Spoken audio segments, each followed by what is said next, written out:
magandang hapon. Barangay Captain Juliet Peña. Ma'am, Diyos ko, hindi kayo nagbabago. Kahit kapitanan ako. Bumabalik po ako dito.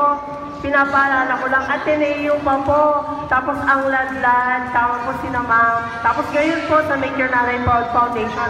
Kasi po, tahanan po para sa akin ng Barangay Payatas. Hindi po kayo iba sa akin. Hindi niyo pinagdadamot. Ako po, alam niyo naman, transgender po ako, sa LGBT kami.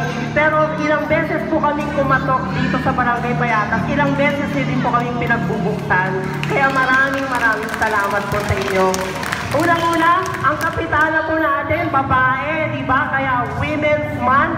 Kaya mabuhay, ma'am, at lahat po ng mga leaders sa ating babae. At sa inyo po ng mga nanay, Happy Women's Month. Sa inyo pong lakas, sa inyo pong ganda, sa inyo pong galing, iyon po yung inspirasyon namin ng mga anak. Di ba mga bata? Ayan. So igalang natin, mahalin ang ating mga nanay. Dahil sabi nga po ni Tito Boy Abunda, siya po ang pasimuno ng Make Your Nanay Proud Foundation.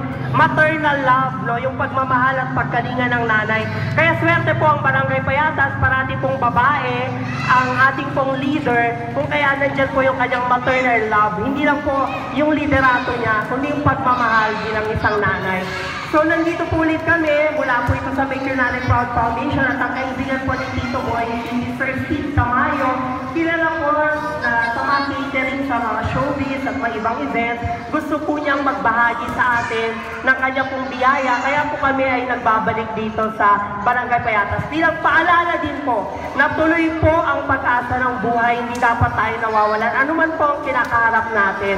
Dahil tulad po nila Tito Boy, nila Mr. Steve Tamayo, galing din po sa hirap at nalampasan po nila ang mga pagsubok na yan.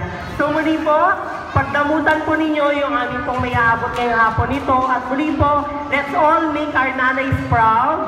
At Happy Women's Month po. At Kapitana, maraming salamat po.